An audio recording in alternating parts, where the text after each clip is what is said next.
আচ্ছা, কোথাও কি মুখ্যমন্ত্রী মমতা বন্দ্যোপাধ্যায় অর্থাৎ তৃণমূল নেত্রী তাকে নিজের কেন্দ্রে বেঁধে রাখার কৌশল নিচ্ছে বিজেপি? অন্তত যা ভাবগতিক তা দেখে কিন্তু তাই মনে হচ্ছে।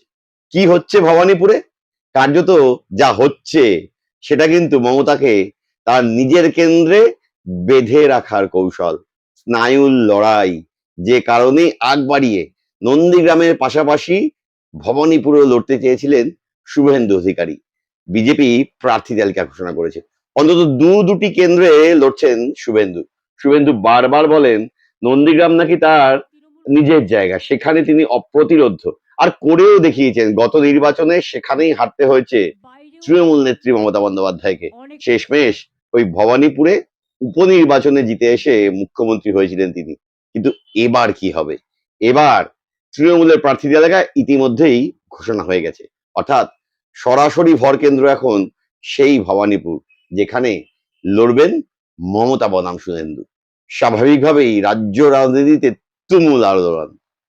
বিভিন্ন জায়গায় আলোচনায় একটাই বিষয়, ভবানীপুর কে জিতবেন, মমতা নাকি শুভেন্দু?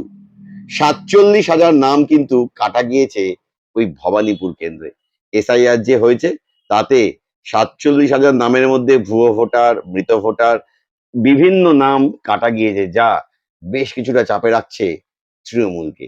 এর পাশাপাশি শক্ত পুলিশিং, রাজ্য জুড়ে কমিশনের কার্পেট বোম্বিং, রাজ্যের মুখ্য সচিব, স্বরাষ্ট্র সচিব, পুলিশ কমিশনার, রাজ্য পুলিশের ডিজি, একের পর এক বদল। সেই জায়গায় দাঁড়িয়ে দৃশ্যতই এই স্নায়ুর লড়াইটা বেশ চাপে রাখছে তৃণমূল নেত্রীকেও, যেখানে তিনি গোটা রাজ্যে ২৯৪টি আসনের প্রার্থী। তৃণমূলের প্রতীকে প্রত্যেক প্রার্থী চান যে তার কেন্দ্রে একবার প্রচারে আসুন মমতা।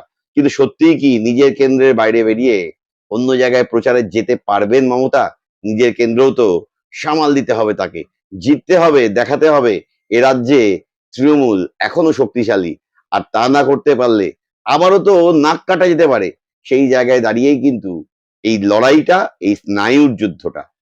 মুখ্যমন্ত্রী মমতা বন্দ্যোপাধ্যায় যেখানে তিনি গোটা রাজ্যের প্রশাসন চালান, ভবানীপুর নিয়ে কিন্তু তিনিও বেশ কিছুটা উদ্বিগ্ন, যে জন্য চারবার তিনি বিএলওদের নিয়ে বৈঠক করেছেন ওই ভবানীপুর কেন্দ্রে। তাদের কাছ থেকে বুঝে নিতে চেয়েছেন যে বাস্তবে ঠিক কোন জায়গায় দাঁড়িয়ে আছে ভবানীপুর। যে বুথগুলো রয়েছে সেই বুথের জনবিন্যাস বদলে যাচ্ছে বলে এর আগে মমতা বারবার বলেছিলেন। এবার কিন্তু লড়াইয়ের মাঠে নামতে হচ্ছে মমতাকেও। স্বাভাবিকভাবেই গোটা রাজ্যের চোখ এখন শুধুমাত্র ভবানীপুরে। রাজ্যে কারা ক্ষমতায় আসবে, তৃণমূল না বিজেপি?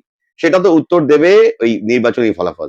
কিন্তু সেসব ছাপিয়েও যেন এই মুহূর্তে সবাই জানতে চাইছেন, সবাই দেখতে চাইছেন প্রতিদিনকার ভবানীপুরের গতিবিধি।